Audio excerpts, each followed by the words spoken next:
Road to Damnation. Road to Damnation. That's basically it. This continual harassment grows tiresome. I was in the midst of important studies. Delicate magics that require weeks of preparations and ritual. Kel'Thuzad had been forced to wait for hours, fuming at the insult, before he was permitted the bare courtesy of confronting his accusers. The group's apparent spokespersons, Drenden and Modera, had long been two of his most vocal critics. Nonetheless, they would not have launched this last inquisition without support from Antonidas, who had yet to show himself. What was the old man up to? Drenden snorted. That's the first time I've heard your sort of magic called delicate. An ignorant opinion from an ignorant man, said Kel'Thuzad with cold precision. A distant voice spoke to him then, the voice of a friend. By now, its remarks had grown so familiar that they felt like his own thoughts.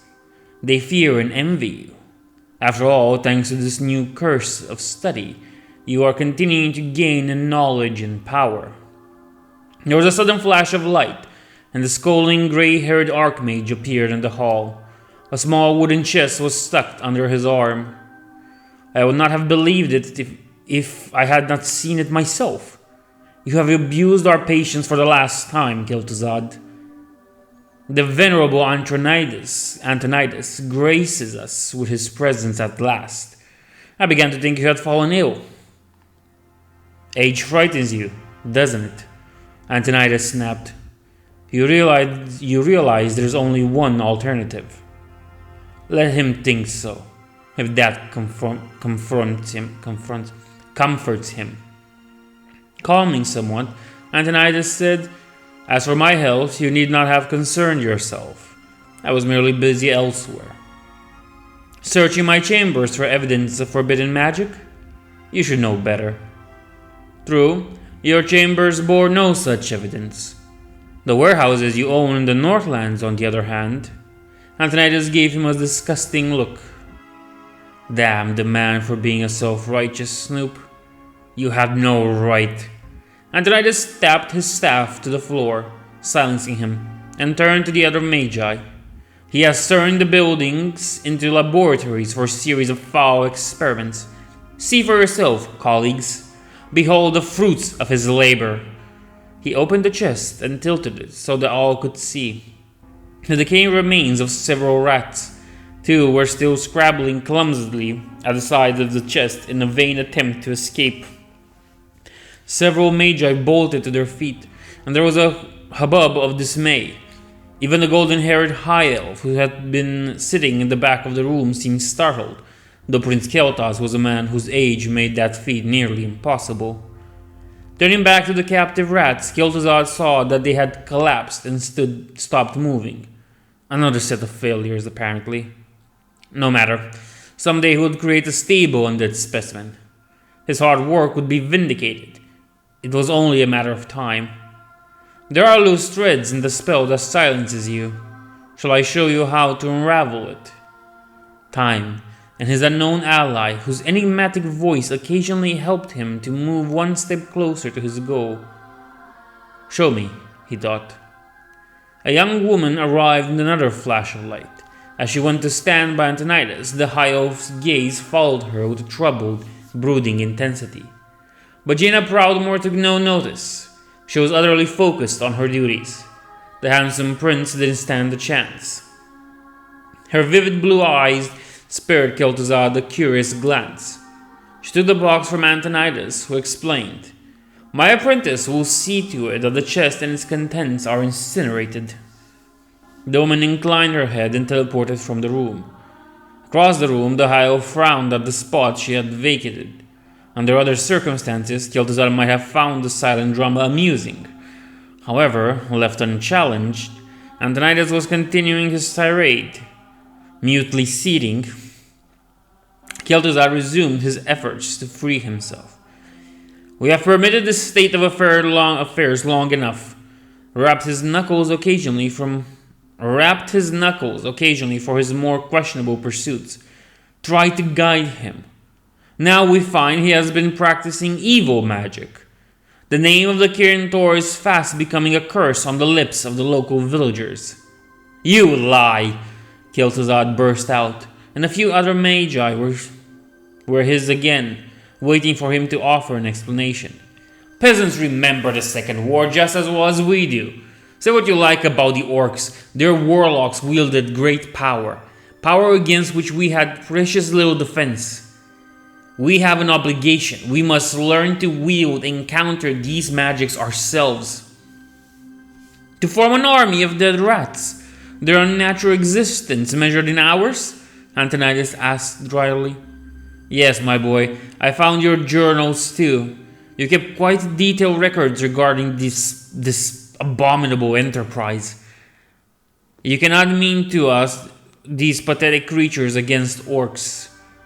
Assuming, of course, that the orcs should ever emerge from their current lethargy, escape the internment camps, and somehow manage to become a threat again. Being younger than you hardly qualifies me for boyhood, retorted Kel'Thuzad. As for the rats, they are the gauge by which I measure my progress. It is a standard experimental technique. A sigh. I am aware that you spend most of your time in the north these days. Your increasingly lengthy absences were what caught my attention in the first place. Yet even you must have heard that the king's new tax has given rise to civil unrest. Your selfish pursuit of power could incite the peasantry to revolt. Lodron would be engulfed in civil war. He hadn't known about the tax. Antonidas must be exaggerating. Besides, true magi would focus on matters of greater substance. I will be more discreet, he offered, gritting his teeth. No amount of discretion could possibly hide the secret of this magnitude, said Drenden. Modera added, You know that we have always walked a fine line in order to protect our people, without becoming a danger ourselves. We dare not sacrifice our humanity, not in appearance, and certainly not in truth. At best, your method would see us condemned as heretics. It was too much. It was too much. We've been called heretics for centuries. The church has never been fond of our methods. Such sentiments notwithstanding, we are still here. She nodded. Because we avoid dark magic, which leads to corruption and catastrophe. Because we are necessary. Enough! Antonidas sounded weary. To Modera and Drendred, he added, If words alone could have reached him, they would have done so before now. I have heard your words, Kel'Thuzad said in exasperation. Merciful gods, I have heard them until I am sick of them. It is you who will not hear mine and put aside your antiqued fear. Your mistake our purpose here today, interrupted Antonidas. This is not a debate. At this moment, your properties are being thoroughly searched. All items tainted by dark magic will be confiscated and once identified to our satisfaction, destroyed. His nameless ally had warned him this might happen. But Kel'Thuzad had not believed. Strange. He felt almost relieved that the events had come to this pass. The need for secrecy had limited the scope of his work, hindered his advancement. In light of the evidence, Antonidas said heavily, King Tyrannus has agreed with our judgment. If you do not abandon this madness, you will be stripped of your rank and holdings, and you will be exiled from Dalaran. Indeed, from all of Lordran. His mind racing, Kel'Thuzad bowed and left the hall. Doubtless the Kirin Tor were keeping his so-called disgrace quiet, fearing the repercussions should his actions become public knowledge. For once, their cowardice would work in his favor. His wealth would never line the king's coffers. A pack of wolves stalked Kel'Thuzad for miles, just out of spell range, before they fell behind. Glancing wearily over his shoulder, he saw them snarl and flatten their ears before darting away. Thankfully, the Arctic winds were dying out as well. In the distance, he could make out the summit, a bleak mountaintop, the sight of which gave him a sense of triumph and foreboding. The very peak of Icecrown. Few explorers had ventured onto the glacier, and even fewer had survived to tell the tale. But he, Kel'Thuzad, would scale its heights alone and look down on the rest of the world. Unfortunately, almost no maps existed of the frigid continent of Northrend, and he found them woefully inadequate, like the supplies he would probably pack for his journey. Uncertain of the path ahead and his ultimate destination, he could not teleport. Not sparing himself, he staggered onwards.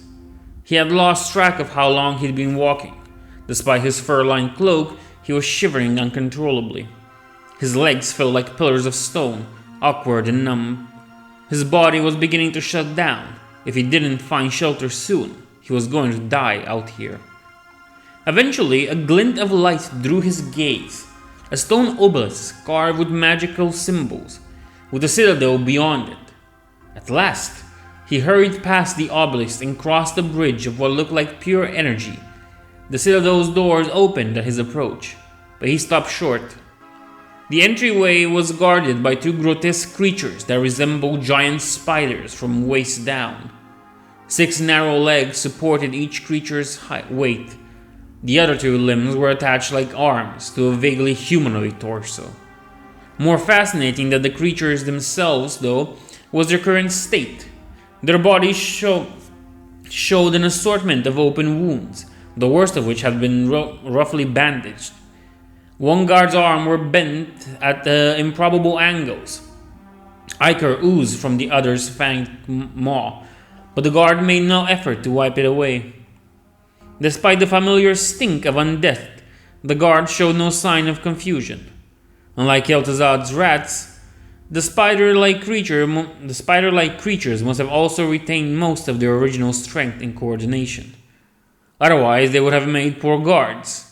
Their creator was clearly a skilled necromancer. To his surprise, they moved aside to let him pass. Unwilling to question his good fortune, he gladly entered the citadel, which was significantly warmer. In the hallway ahead was a battered statue of one of the half-spider creatures. The building itself was a recent construction, but the statue was quite old. Come to think of it, he'd seen similar statues in the ancient ruins he'd passed through on his way north. The cold was slowing his wits. At a guess, the necromancer had conquered a kingdom of these spider-like beings, successfully converted them into undead, and taken their treasures as spoils of war. Exultation filled him. He would surely learn great things here. Exultation filled him. He would surely learn great things here. At the end of the hall, a gigantic creature lumbered into view, a grotesque mixture of beetle and spider. It approached him at a deliberate pace, and Kel'Thuzad observed that its towering body sported an even greater number of wounds and bandages. Like the guards, it was undead, but its sheer bulk made him feel more frightened than impressed. He doubted he had the sufficient skill to vanquish such a monster, much less raise it from the dead. The creature greeted him in a deep bass voice that reverberated within its ponderous body. Although it spoke perfectly understandable common, the sound chilled him. Strange buzzing and clicking underlaid its words.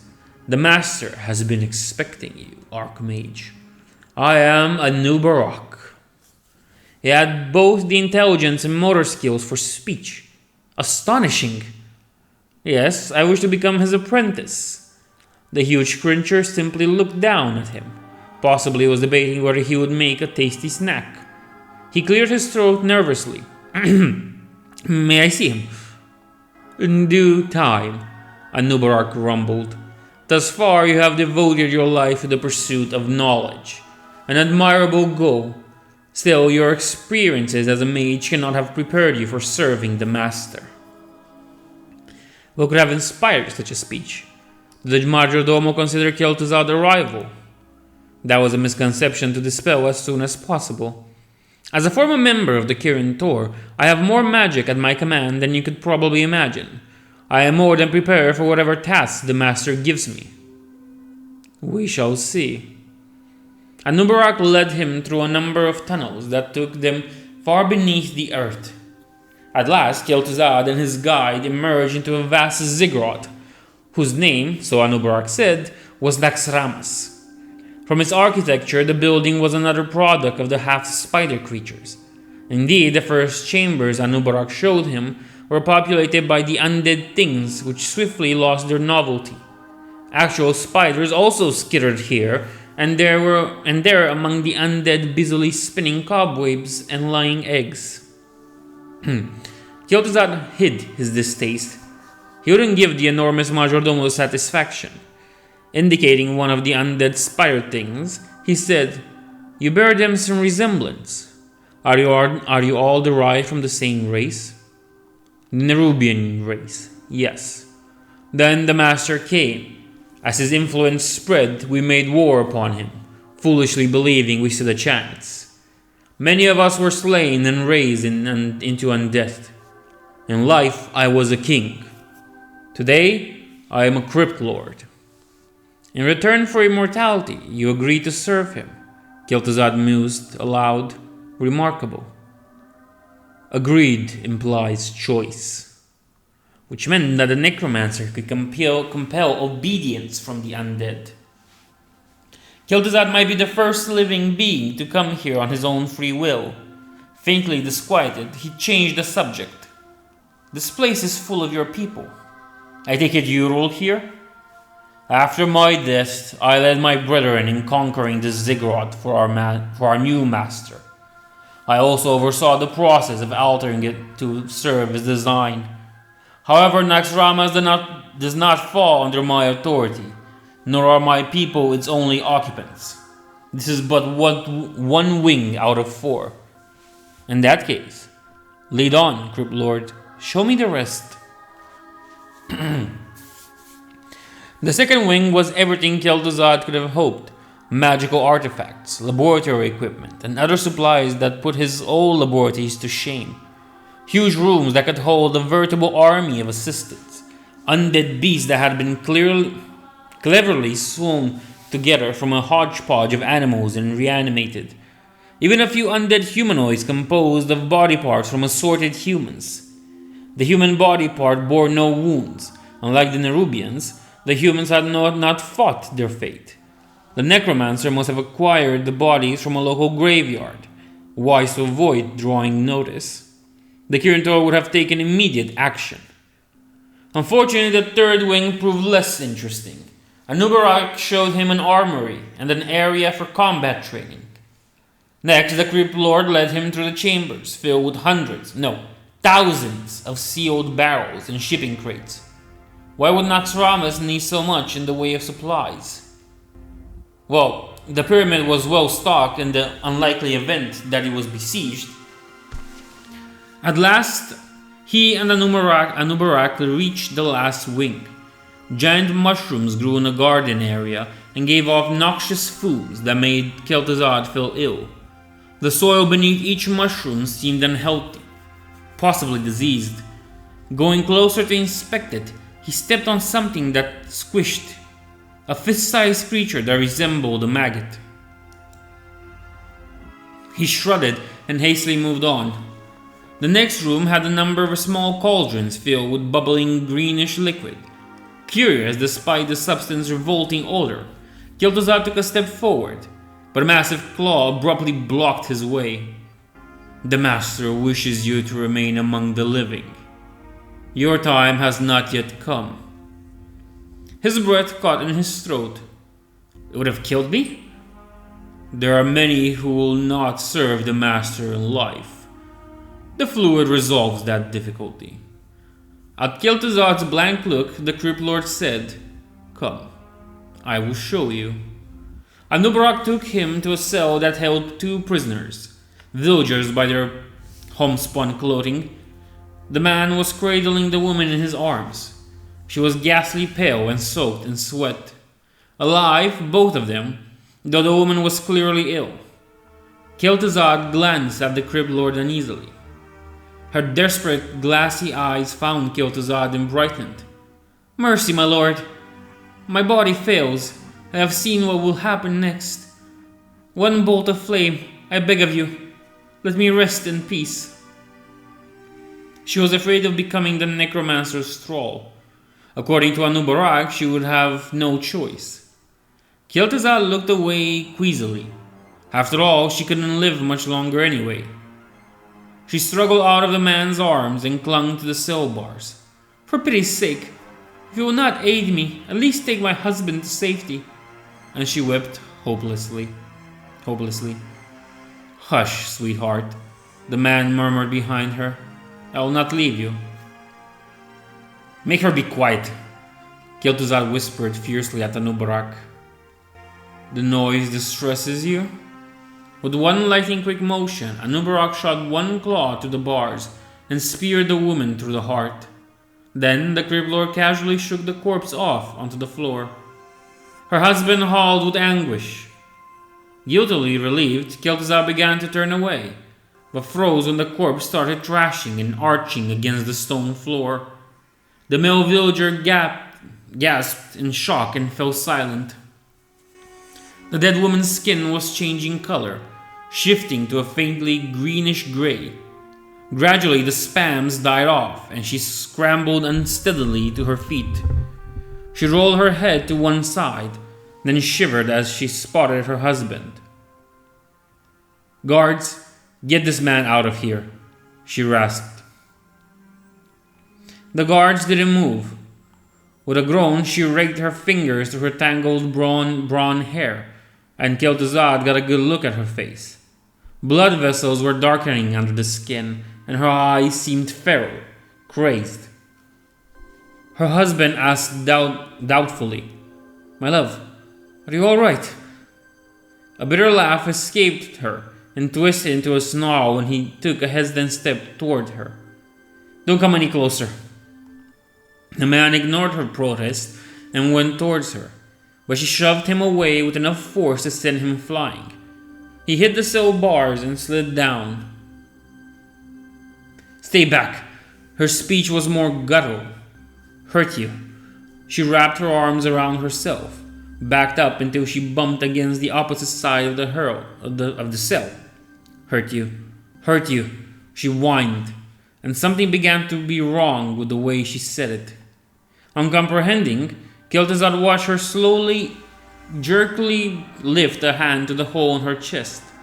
She hissed, grimaced, and brought her fingers to her mouth, licked them, sucked at them. Then in a blur of movement, she was leaping at her husband, lashing out, baring her teeth. The man screamed and blood spurted onto the cell floor. Kel'Thuzad flinched away. Closing his eyes didn't help. He could still hear her unspeakable sounds, ripping, shredding, chewing, a soft wrenched mewling that he very much feared meant the undead woman was aware of her actions on some level, but unable to stop herself. Sickened and horrified, he teleported out of Naxxramas altogether, staggered a little distance away, and threw up. Finding a patch of unsoiled snow, he scooped up a handful and scrubbed viciously at his mouth and face. It felt as if he would never be clean again. What had he gotten himself involved in? One by one, his scattered thoughts fell into place. The necromancer was no simple academic, interested in studying a widely condemned field of magic, nor did he plan to stop at fortifying his home against attack. He was mass-producing a fluid that converted people into zombies. Naxxramas had also had an enormous stockpile of supplies, weapons, armor, training grounds. These weren't defensive measures. They were preparations for war.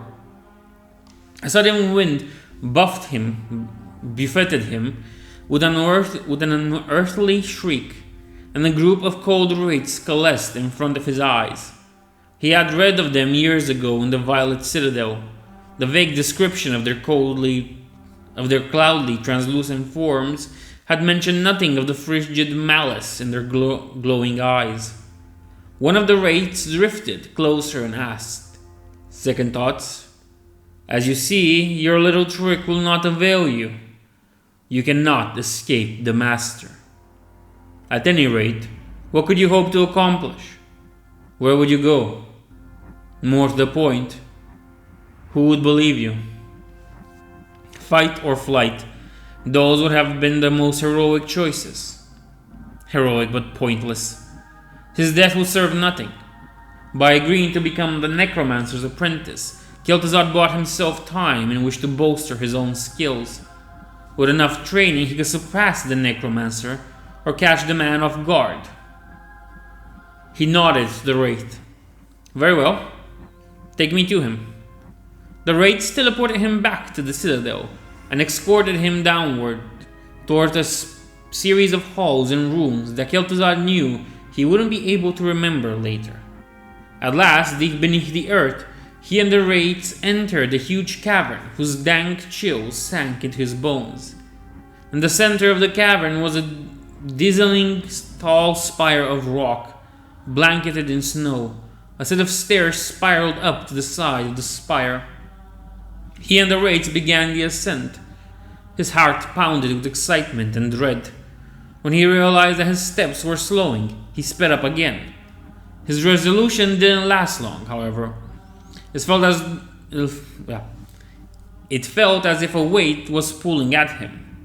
Evidently, the long journey across Northrend had tired him more than he thought. Far above him, at the top of the spire, he could barely make out a large chunk of crystal.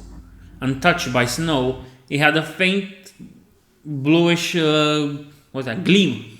There was no sign of the necromancer. One of the wraiths used a frigid gust of wind to give him a push. His pace had been lagging again. Irritably, he tucked his coat closer and forced himself to keep climbing, though he was breathing hard. Time passed, and a blast of sleet brought him back to full awareness. He had stopped in the middle of the stairs to lean on his staff. The air was foul and suffocating. He was panting now.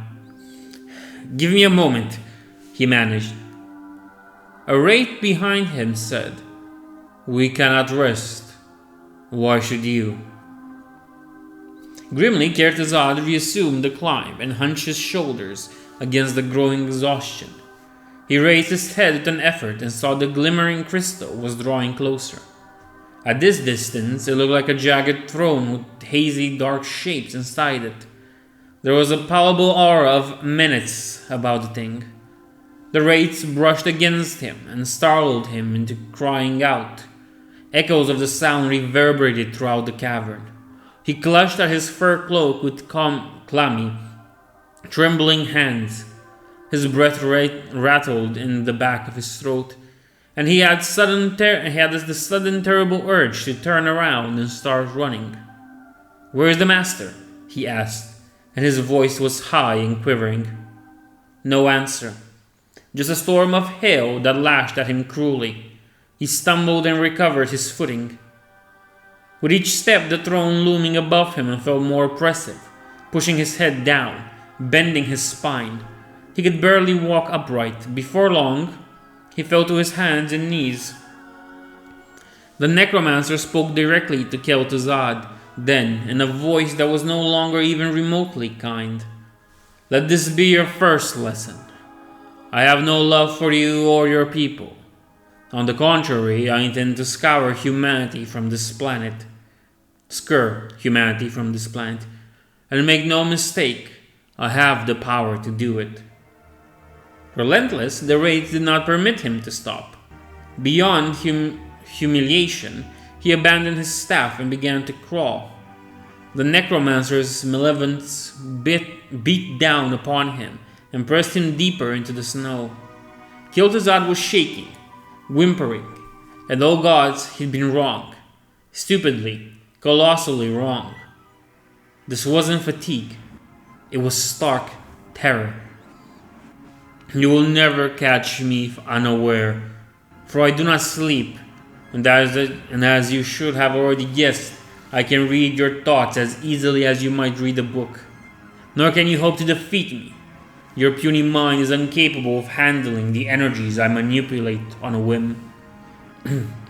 Kel'Thuzad had long since torn his robes, and his leggings were useless against the icy rock of the rough-hewn stairs. His hands and knees left bloody tracks behind him as he struggled up the last spiral. The throne radiated bone-chilling cold, and mist surrounded it. A throne not of crystal, but of ice. Immortality can be a great boon.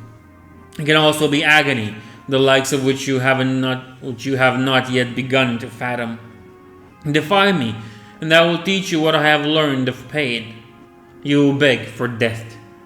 He came within a few feet of the throne and could go no further. Pinned helplessly beneath the thing's overwhelming aura of inhuman might and hatred, an unseen force bore down on him and ground the side of his face into the unyielding stone. Please, he found himself sobbing. Please. Further words escaped him. Finally, the pressure eased. The rates fitted away, but he knew better than to rise. Doubted in any case that he could. His eyes, however, unwillingly sought out his tormentor. A set of plate armor was seated within the throne, rather than upon it. Kel'Thuzad might have thought the armor merely black, but blinking hard, he saw that no light at all was reflected from its surface. In fact, the longer he looked, the more it seemed to devour all light, hope, and sanity.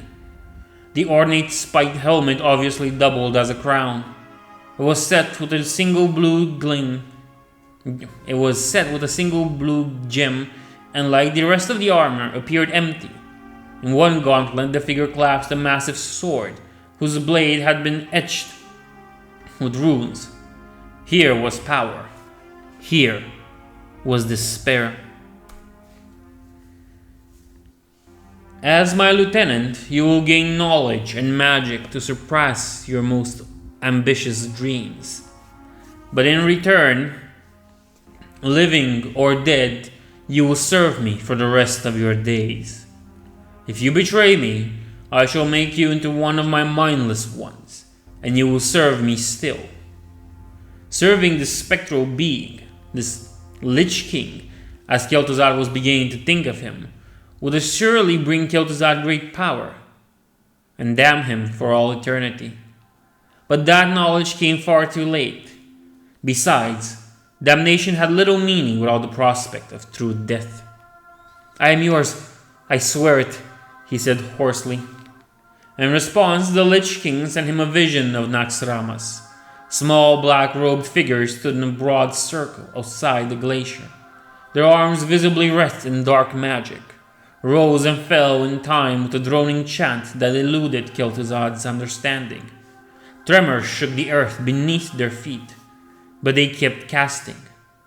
You will go forth and bear witness to my power. You will be my ambassador to the living, and assemble a group of like-minded people to further my plans. Through illusion, persuasion, sickness, and force of arms, you will establish my hold upon Azeroth.